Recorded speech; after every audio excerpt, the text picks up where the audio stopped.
Barangay Ginebra big adjustment sa Game 3 kontra sa SMB. Magpapanalo na nga ba sa kanila? At Coach Tim Con, anong plano dito kay Tony Bishop sa Game 3? Paglalaruin nga ba o hindi na? Well, bago tayo magpatuloy mga kaibigan, please don't forget to like and subscribe and always hit the notification bell para ma-update ko kayo sa mga susunod na daily Barangay Ginebra updates. Yes mga idol, talo po ang Barangay Ginebra sa Game 2 kontra sa SMB. Lamang ng 10 points ang SMB sa naging laban kahapon. At nakita po natin yung pagkukulang ng Barangay Ginebra, no?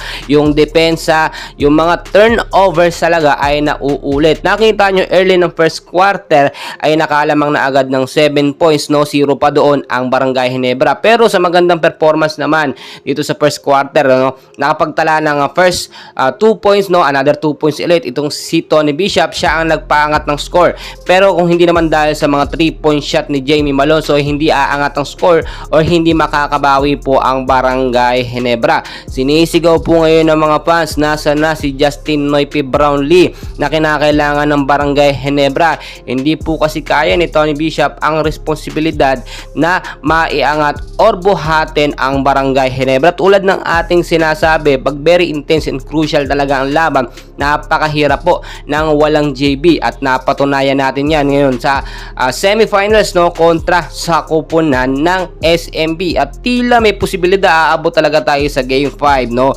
At nakita nyo naman ngayon hirap na hirap ang Barangay Ginebra na dalawang sunod na talo sila at ano ang gagawin nila sa game 3. Marami pong nagsasabi na wag nang paglaruin nito si Tony Bishop at bigyan naman ng oportunidad ang ibang mga bench player ng Barangay Ginebra. Mas maganda nga daw po sana kung pinapasok itong si Japet Aguilar at si Maverick Ahamnisi dito nga po sa first half ng game o sa first 5 lineup, which is mas nagiging effective nga. Lalo na yung dalawang big man, no? Si Christian Standhardinger at si Japet Aguilar para hindi makapuntos at madepensahan yung malalakas na opensa ng SMB, especially itong si Junmar Pajardo at si CJ Perez, which is very napakaleksi talaga. Ang hirap pong bantayan. Tulad ng ating sinasabi, hindi kasi pinalitan, no, ni Coach Tim Con yung kanilang lineup, which is si Stanley Prinkel, Christian Standhardinger, Scotty Thompson, Jamie Malonzo at Tony Bishop. Wala na po kasing binago mga kaibigan.